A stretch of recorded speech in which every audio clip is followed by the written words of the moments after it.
بنده من کاری به این ندارم شیعه و سنی، بنده انسان آزاد هستم و صحبت‌های منطقی دارم و چند سوال از شما جواب میدید یا این بینندگان شما باید بگویی که شیعه هستی یا عمری هستی. یک شو باید انتخاب بکن، نگو که من نه شیعه هستم نه عمری. بنده اهل سنت هستم. شما عمری هستی، پس بگو الان بگو چی میخوای.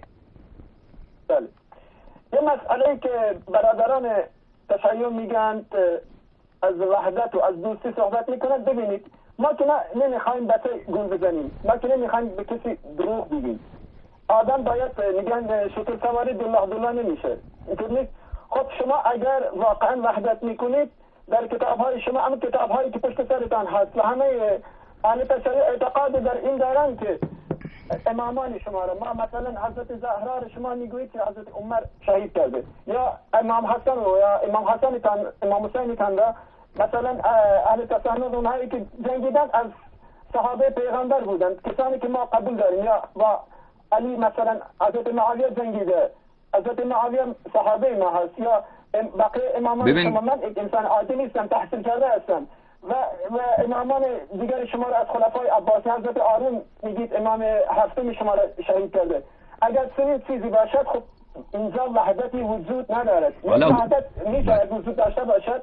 ما اگر کسی میگوید وحدت میکنیم اون دروغ میگوید، مثل سگ هم دروغ میگوید. یا شما اینها را این مسائل را کنار بگذارید، یا سنی بشوید، یا مثلا خدای نخواسته اهل سنت همه بیاین شیعه بشن، وحدت وجود دارد. اما در این صورت همه شما مدعی هستید که امامان شما را بله برادر بزرگ، حالا گوش بکن جواب را. کلام شما کاملا درست، واقعا درسته که ما عقیده ما همینه که ابوبکر، عمر و عثمان و عایشه و طلحه و زبیر اینا از بدترین کافرها بودن. یعنی نه تنها آدمای غیر معصوم بودن، نه منافق بودن، بلکه از اون هیچ کافری از اونها نجستر و هیچ کافری از اونها مضرتر و دشمنتر نسبت به اسلام نبوده.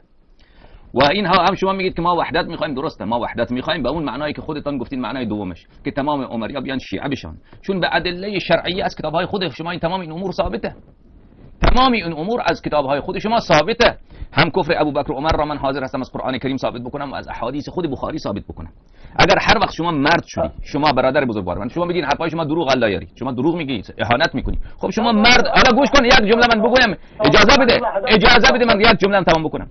شما مرد بشو یا یکی از علمای شما مرد بشود. من این 5-6 سال الان 6 ساله که زبان فارسی و زبان عربی تلویزیون برنامه دارم و علمای شما همواره خصوصا شبکه عربی جرأتم ندارن خودشان را معرفی بکنن، میآیند صحبت میکنن، نمیتوانن از مسلمان بودن عمر دفاع بکنن، یعنی طعن کفر را و یک دلیل که ندارن برای کافر بودن او، ده ها دلیل دارن برای او که اصلا اون مسلمان نبوده و از منافقین بوده.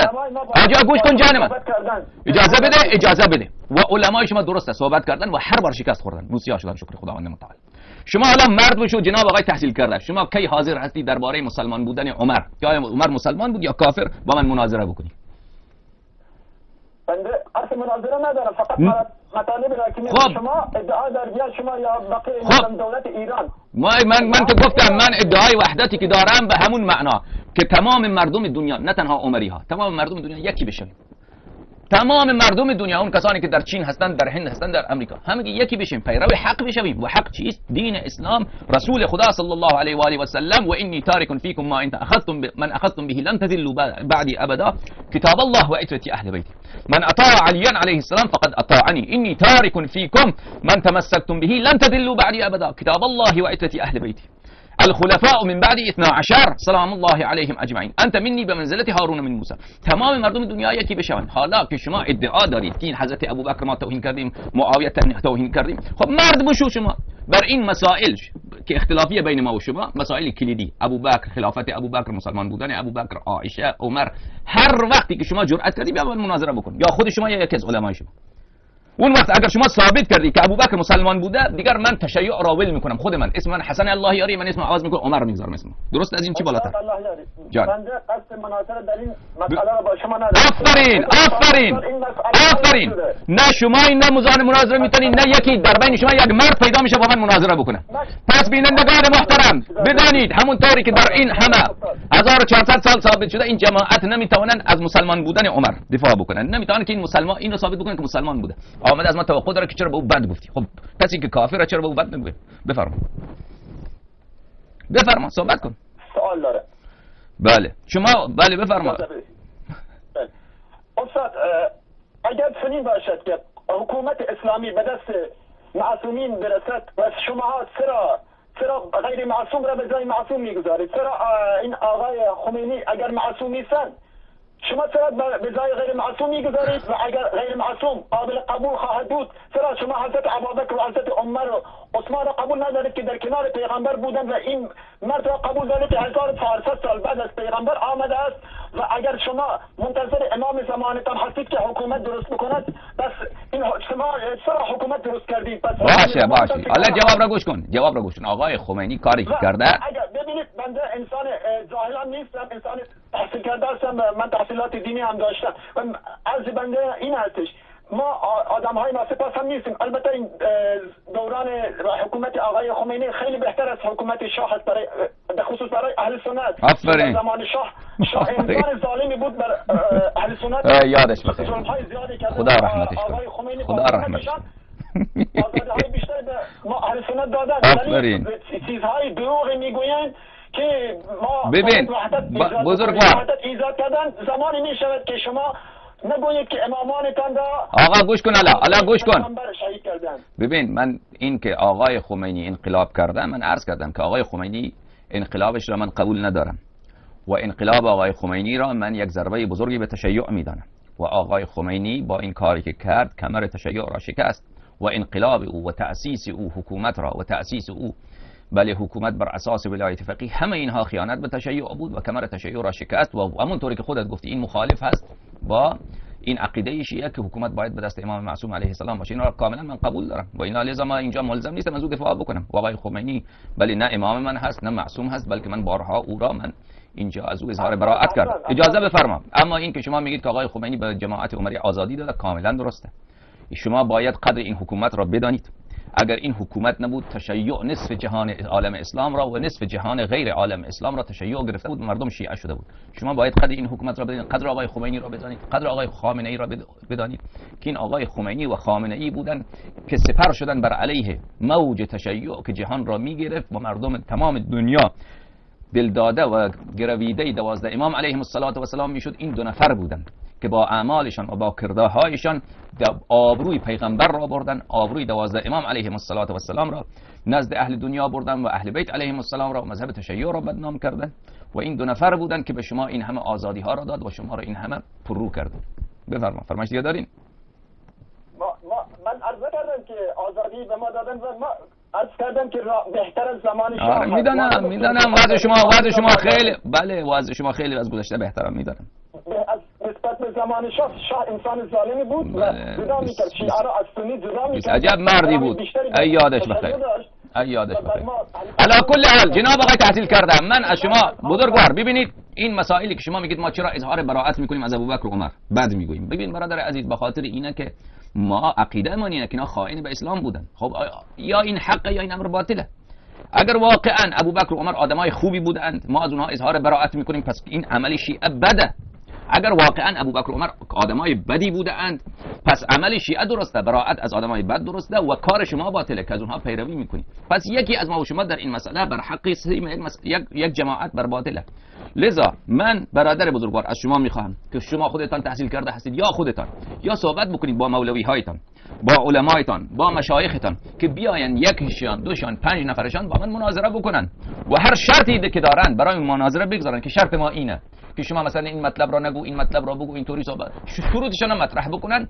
من اون شروطشان اگر قابل قبول بود، درست بود، منصفانه بود، من قبول میکنم و الا اگر نبود به مردم میگم که این شروطشان من نمیتونم قبول بکنم.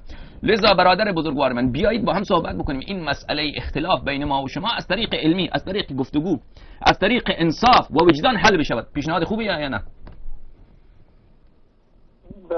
بله استاد، البته من از کردم زنگ زدم با شما صحبت کردم، حالا شاید اسمشان رو معرفی نکردن ولی خب علمای ما با شما صحبت کردن، بنده در کنارشان بودم، شاهد قضیه هستم.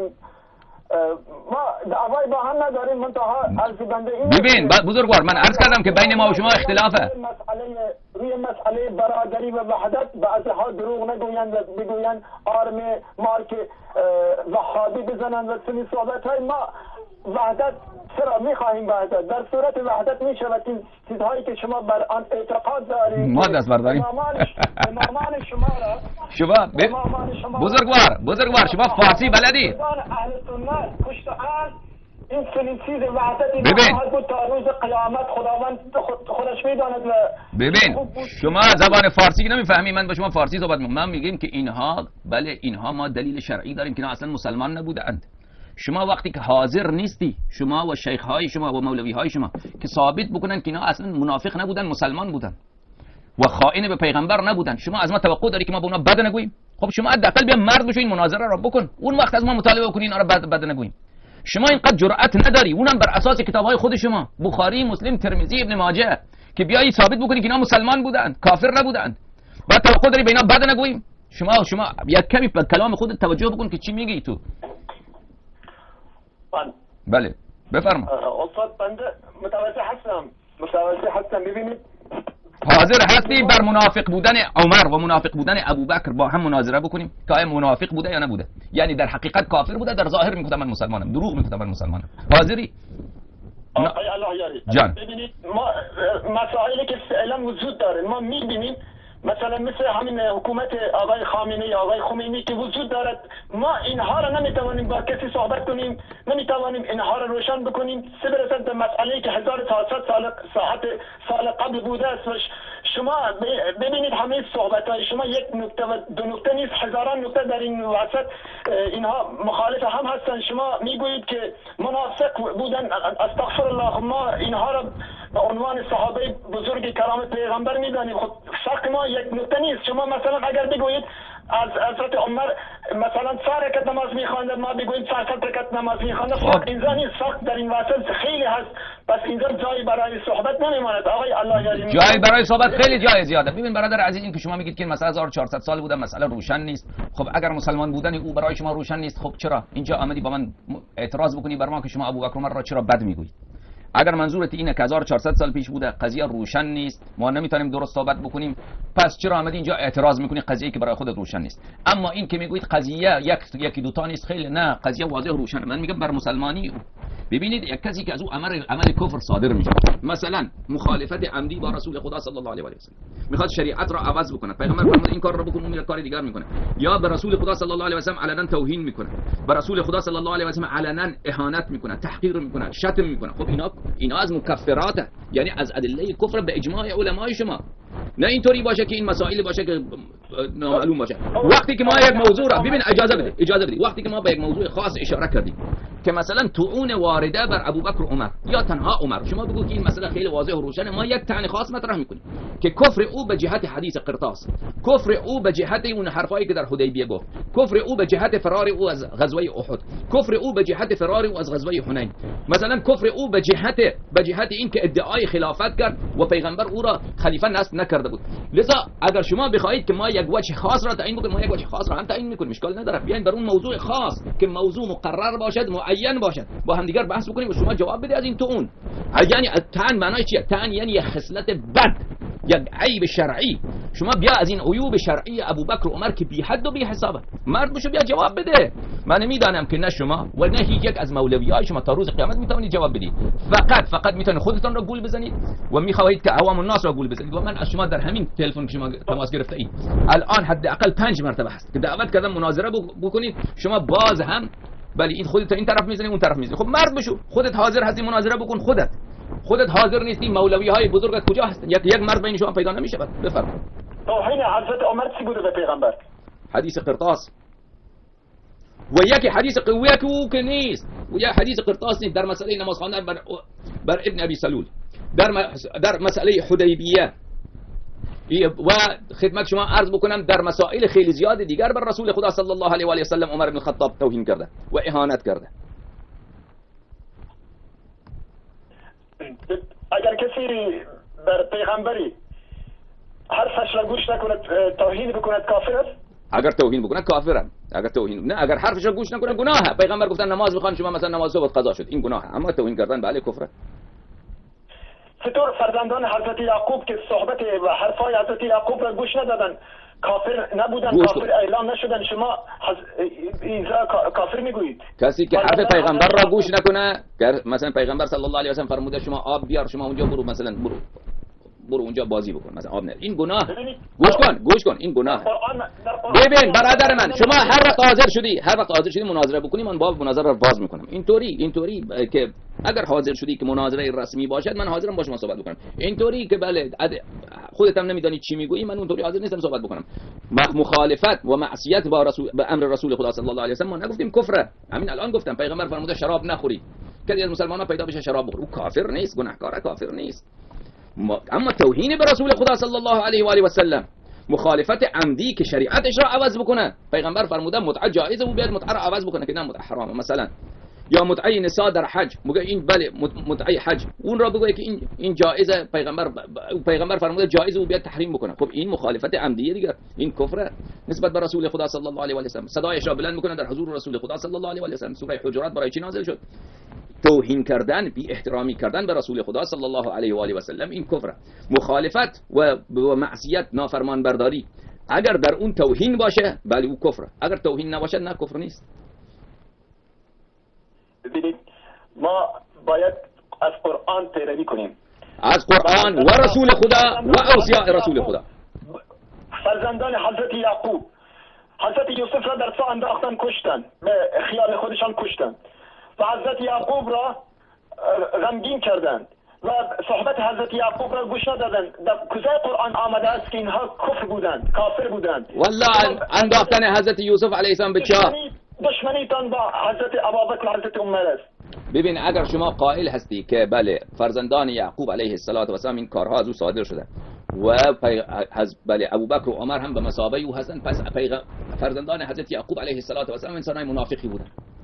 کسی که آمده پدر خود را که پیغمبر باشه آزار و اذیت بکنه و دروغ بگه، برادرش که پیغمبر باشه او را به چاه بیاندازه و بخواد او را بکشه، بعد دلش بسوزه نکشه، بعد او را به غلامی بفرسته. خب شک نیست که او منافقه. خب ابوبکر و عمر هم همینه، منافقه دیگر. این که شما بله دور که نرید. آفرین، تازه اونا فرزندان پیغمبر بودن. ابوبکر و عمر که پیغمبر فرزندان مشرکین بودن، اونا که فرزندان پیغمبر بودن، شک نیست در منافق بودن اونها، شک نیست در شقیق. کسی که پیغمبر را در چاه انداخته میخواد بکشه، بعد به غلامی میفروشه، پدر خود را اینقدر زجر داده که 70 سال گریه کرده چشماش کور شده، شکی از در منافق بودن او؟ شکی داری شما در منافق بودن او؟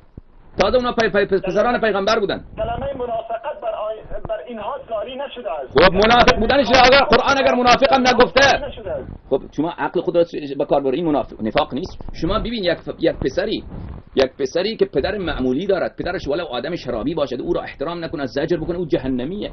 کسی که عاق والدین باشد ولو پدر شرابی باشد، بهشت بر او حرامه و بوی بهشت از مسیر 1000 سال نمیشنود. بوی بهشت بر او حرامه. این بوی بهشت که مسیر او از 1000 سال به مشام میرسد، به مشام او نمیرسد. اون که پدرش معمولیه. این فرزندان یعقوب که پدرشان اینچنین بودند که پیغمبر بودند، او را اینچنین آزار داد، یک عمر او را سوزانید، برادر غریب خود را اینچنین به ظلم کردند. شکی نیست در شقی بودن اونا. علی کل حال این مثال که آوردین بر علیه توست، نه اینکه برای تو به نفع تو باشه. حالا حرف ما اینجا هست برادر بزرگوار من، شما هر وقت حاضر شدی که مناظره بکنی بر یک موضوع خاص که اون را تعیین بکنیم، شما یا علمای شما، من حاضرم. و وقتی که شما حاضر نیستید بله با مناظره بکنید و دلیل بیارید، ما میدانیم وجهش چیه، به خاطر این که کفر ابوبکر و عمر ثابت از کتاب‌های شما. اون وقت دیگه از ما توقع اینجوری پررویی نکن که بیا بگو چرا از ابوبکر و عمر شما براءت میکنید. بله ما از ابوبکر و عمر، شما که مسلمان بودن اون حاضر نیستید دفاع بکنید، حق داریم اظهار براءت بکنید. درسته نه؟ من صحبتی با شما ندارم آقای الله، خدا حافظ. یلا چرا فرار میکنی؟ خب بیا دعوت مناظره ما رو چی میگی؟ فرار؟ شما که رفیق و علما هستی، یک مرد در بین شما پیدا نمیشه؟ قطع کرد رفت. قطع کردی؟ مولوی یک مرد در بین شما نیست؟ مولوی رفت دنبال کار خود. مولوی فرار. خب مولوی جان تو مرد بشو، بیا با این پررویی عملی که شما با ما وحدت میکنید، در عین وحدت شما با عایشه بد میگویید، به ابوبکر و عمر بد میگویید، با معاویه صحابی هست نزد ما بد میگویید، معاویه صحابی هست به او بد میگویید، میگویید امامان ما را کشته. خب بیا صحبت بکن. شما از من توقع داری ما ابوبکر مر را احترام بکنیم؟